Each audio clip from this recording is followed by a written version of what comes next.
एक सरकारी स्कूल में बच्चे पढ़ रहे थे। धीरे धीरे बारिश की बूंदें जमीन पर टपक रहे थे। तभी स्कूल में जिला कलेक्टर साहब की गाड़ी सायरन देते हुए आकर स्कूल में रुकती है। सायरन की आवाज को सुनकर स्कूल में सभी टीचर और बच्चे अचंभित हो जाते हैं कि इतने बड़े अधिकारी आज इस स्कूल में क्यों आए हैं। इसके बाद अपनी गाड़ी से जिला कलेक्टर साहब उतरते हैं और डायरेक्ट स्कूल के प्रिंसिपल के ऑफिस में घुस जाते हैं। ऑफिस में पहुंचकर वो एक टीचर के बारे में जानकारी लेते हैं जिनका नाम काजल होता है। काजल के बारे में जैसे ही जिला कलेक्टर साहब जानकारी लेते हैं तो प्रिंसिपल भी चौंक जाते हैं कि इतने बड़े अधिकारी को एक छोटे से टीचर में इतना चॉइस क्यों हो रहा है। तो कलेक्टर साहब से पूछ लेते हैं कि आपको उनसे क्या काम है। तो जिला कलेक्टर साहब बोलते हैं कि मुझे उनके कुछ रुपए वापस करने हैं, इसीलिए उनके बारे में जानकारी ले रहा हूं। तो प्रिंसिपल बताते हैं कि वो यहाँ से काफी सालों से रिटायर हो चुके हैं, अब वह यहाँ बच्चों को पढ़ाने के लिए नहीं आते हैं। लेकिन सर मैं आपको उनका पता निकाल कर दे देता हूँ, आप उनसे उनके घर जाकर मिल सकते हो। उसके बाद कलेक्टर साहब कहते हैं कि अच्छा ठीक है, आप तुरंत उनका पता मुझे दे दो। तो कलेक्टर साहब की यह बात सुनने के बाद प्रिंसिपल और भी ज्यादा परेशान हो जाते हैं, यह जानने के लिए कि आखिरकार इतना बड़ा अधिकारी एक छोटे से सरकारी टीचर से मिलने के लिए इतना उतावले क्यों हैं। तो प्रिंसिपल साहब फिर से पूछ लेते हैं कि सर आप अपने बारे में तो कुछ बताओ, क्यों आप काजल से मिलने के लिए उतावले हो रहे हो और आपने उनसे कितना रुपए ले रखा है। तो इसके बाद जो जिला कलेक्टर साहब होते हैं वो एक चेयर पर बैठ जाते हैं और अपनी दुख भरी कहानी प्रिंसिपल साहब को सुनाने लगते हैं। वह बताते हैं कि सर कुछ साल पहले मैं भी इसी सरकारी स्कूल में पढ़ा करता था। तो एक दिन क्लासरूम में काजल सर ने सभी छात्रों से एक क्वेश्चन पूछा कि अगर तुम लोगों को 100 रुपए मिल जाए तो तुम लोग उस 100 रुपए का क्या करोगे। तो इस सवाल के जवाब में सभी छात्रों ने अलग अलग तरह से उत्तर दिए। कुछ छात्रों ने कहा कि सर हम उन पैसों की आइसक्रीम खाएंगे। तो कुछ ने जवाब दिया कि हम खिलौना खरीदना चाहते हैं। जब हमारा बताने का नंबर आया तो मैंने उनसे कहा कि सर मैं तो अपनी माँ के लिए उनकी आंखों का चश्मा बनवा कर दूंगा, क्योंकि वह जब कपड़ों की सिलाई करती है तो आंखें कमजोर होने के कारण उन्हें थोड़ा कम दिखाई पड़ता है और अक्सर उनके हाथों में सुई धंस जाती है।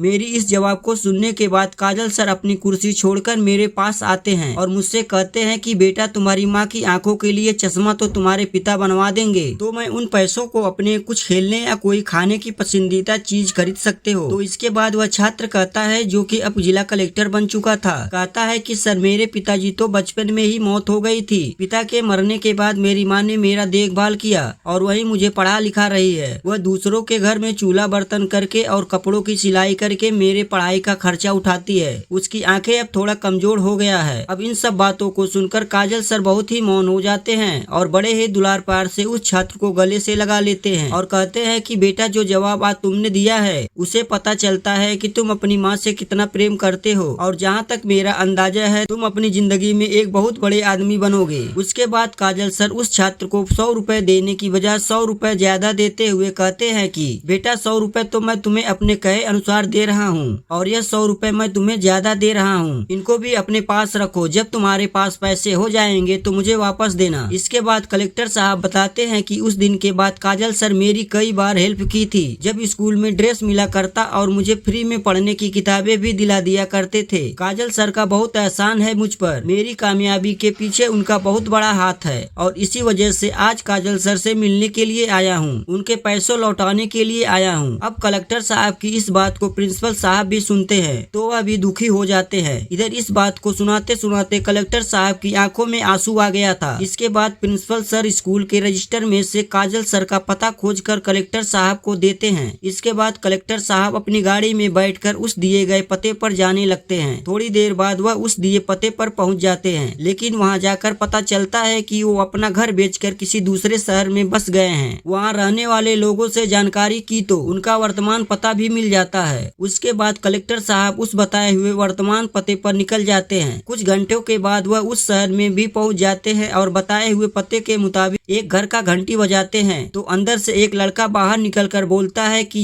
जी बताइए आपको किससे मिलना है। उसके बाद कलेक्टर साहब कहते हैं कि मुझे काजल सर से मुलाकात करनी है, क्या उनका घर यही है। अब कलेक्टर सर की इस बात को सुनकर काजल सर का लड़का हैरान हो जाता है। वह सोचने पर मजबूर हो जाता है कि आखिरकार इन्हें हमारे पापा से क्या जरूरत हो सकती है, क्योंकि काजल सर का जो बेटा था उनका आचरण और व्यवहार अच्छे स्वभाव का नहीं होता है। है। उसने अपने पिता को उन्हीं के घर से निकालकर एक वृद्धा आश्रम में रख दिया था। काजल सर का बेटा वह खुद अपनी बीवी और बच्चों के साथ इस घर में रहता था, लेकिन अपने पिता को एक वृद्धा आश्रम में छोड़ रखा था। करीब 2-3 सालों से वह अपने पिताजी के साथ नहीं था। उसे कोई खोज खबर नहीं थी कि पिताजी अब कैसे हैं, जिंदा भी हैं या उनकी मौत हो गई है। वह कलेक्टर साहब से पूछता है, आपको पिताजी से क्यों मिलना है, क्या काम है पिताजी से? तो कलेक्टर साहब कहते हैं कि मुझे उनके लिए हुए कुछ पैसे वापस करने हैं और इसी जरूरत से मैं उनसे मिलना चाहता हूं। लेकिन पैसों की बात सुनकर काजल सर के लड़के के दिमाग में लालच भर जाता है। वह कहता है कि जो कुछ भी रुपए हैं आप मुझे दे दीजिए, मैं उन रुपए को पिताजी को दे दूंगा, मैं उनका इकलौता बेटा हूँ। लेकिन कलेक्टर साहब उनकी कोई बात नहीं सुनते, जैसे उन्हें काजल सर के बेटे पर विश्वास ना हो, और जिद करते हैं कि मुझे सही सही बताओ वह यहाँ रहते हैं। तो फिर काजल सर का इकलौता बेटा सारी सच्चाई को बता देता है कि उसने अपने पिता को एक वृद्धा आश्रम 2-3 साल पहले छोड़ आया है। अब कलेक्टर साहब काजल सर के नालायक बेटे से उस वृद्ध आश्रम का पता पूछते हैं जहां उन्हें छोड़ रखा है, और तुरंत कुछ देर बाद वृद्ध आश्रम पहुंचकर वहां के वृद्ध आश्रम के मैनेजर से बातचीत करके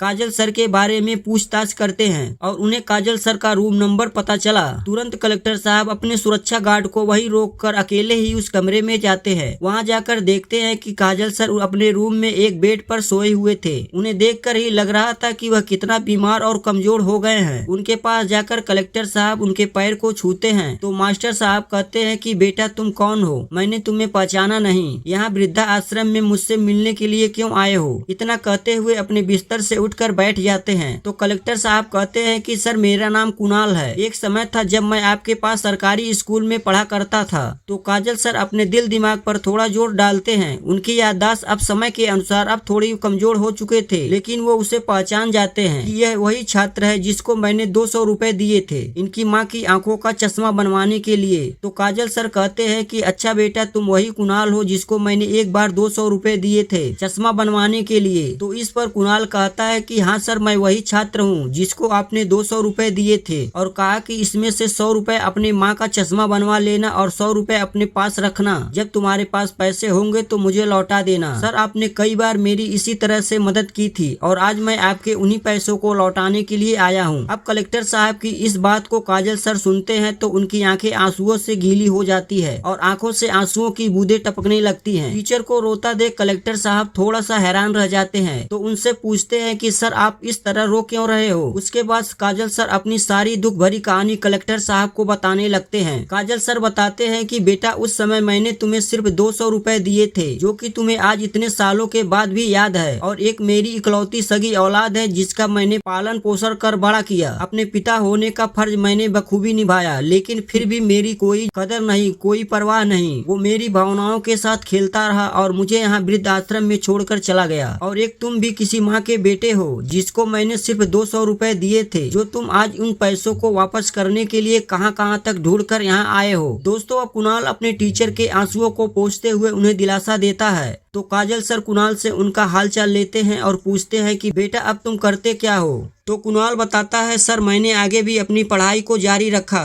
और मेरी माँ मेहनत मजदूरी करके कपड़े की सिलाई करके मेरी फीस को जमा करती रही। मैंने भी पूरी लगन और मेहनत के साथ पढ़ाई की और आज एक जिला कलेक्टर बन गया हूँ। काजल सर यह बात सुनते हैं तो कुणाल का पीठ थपथपाते हुए कहते हैं कि शाबाश बेटा, तुमने बहुत अच्छा काम किया जो अपनी मेहनत के बल पर अपनी पढ़ाई को जारी रखा और समय के साथ एक कामयाब इंसान बन गए। अब इसके बाद दोनों बहुत देर तक आपस में बातचीत खत्म करने के बाद जो कलेक्टर साहब होते हैं वह काजल सर से कहते हैं कि अब आप अपना सामान पैक कर लीजिए और हमारे साथ चलिए। दोस्तों कलेक्टर साहब की ऐसी बात को सुनकर काजल सर अचंभे में पड़ जाते हैं। वो पूछते हैं बेटा तुम मुझे यहाँ आश्रम से कहाँ लेकर जाना चाहते हो? तो कुणाल सर कहते हैं कि कहीं नहीं सर, आपको उस जगह लेकर जा रहा हूँ जहाँ आपको होना चाहिए था। उसके बाद कलेक्टर साहब वृद्ध आश्रम के अधिकारी से बात करके उन्हें वृद्ध आश्रम से लेकर सीधा अपने घर की तरफ चल देते हैं। दोस्तों जो कलेक्टर साहब होते हैं उनका बहुत बड़ा घर होता है। घर में उनके 2 छोटे छोटे बच्चे थे। जैसे ही उनकी गाड़ी सायरन देते हुए गेट के पास आती है तो दोनों बच्चे बाहर दौड़ते हुए आते हैं कि पापा आ गए।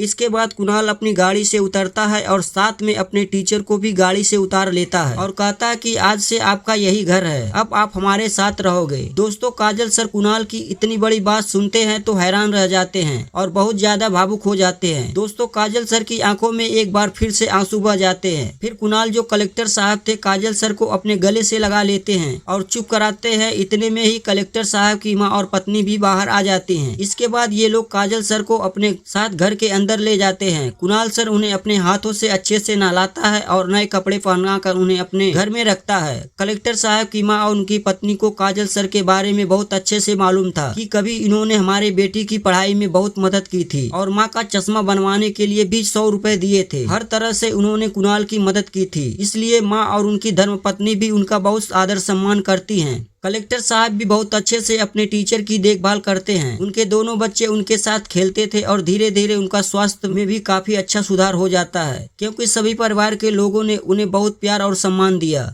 अब कभी काजल सर अकेले में बैठकर अपने इकलौते बेटे के बारे में सोचते और फिर कलेक्टर साहब के बारे में सोचते, जिसको केवल कभी 100 रुपए देकर मदद की थी और आज उसने उन 100 रुपए की कीमत को कुछ ऐसे अदा किया। जब भी वो इन सब बातों के बारे में सोचते तो उनकी आंखें भर आती थी, लेकिन कलेक्टर साहब ने कभी उन्हें ऐसी कोई बात महसूस नहीं होने देते। लेकिन दोस्तों, कुछ समय ऐसे ही कटता गया। अब काजल सर का जो लड़का होता है वह कोई गैर कानूनी काम करता था, उस पर केस दर्ज हो जाता है। उसे इस बात का अच्छे से पता था कि उसके पिताजी वृद्धा आश्रम में नहीं बल्कि एक कलेक्टर के घर में रहते हैं। वह अपने आप को बचाने के लिए सीधा कलेक्टर साहब के मकान पर पहुंचता है। वहां जाने के बाद बाहर खड़े सिक्योरिटी गार्ड से कहता है कि इस मकान में मेरे पिताजी रहते हैं, मुझे उनसे मुलाकात करनी है। उसके बाद कलेक्टर साहब का गार्ड कहता है कि आप 5 मिनट बाहर ही खड़े रहिए, मैं अंदर पूछ करके आता हूँ। अंदर जाकर वह गार्ड टीचर से कहता है कि सर, एक लड़का आया है जो अपने आप को आपका लड़का बता रहा है और आपसे मुलाकात करना चाहता है। तो काजल सर कहते हैं कि उससे जाकर कह दो मेरा कोई बेटा नहीं है, मेरा बेटा तो कब का मर चुका है। मेरा बेटा मेरे लिए उसी दिन मर गया था जिस दिन वह मुझे वृद्धा आश्रम छोड़कर गया था। मेरे 1000 मना करने पर मेरी एक नहीं सुनी थी। अब सिक्योरिटी गार्ड बाहर आता है और उसके बेटे से बोल देता है। अब उसका बेटा पिता की ऐसी बातें सुनता बहुत ही शर्मिंदा हो जाता, बहुत निराश होकर बोलता है किसी भी तरह से अपने पिताजी से मिलना चाहता था, इसीलिए वह बाहर ही गेट पर खड़ा होकर अपने पिताजी को आवाज लगाने लगता है।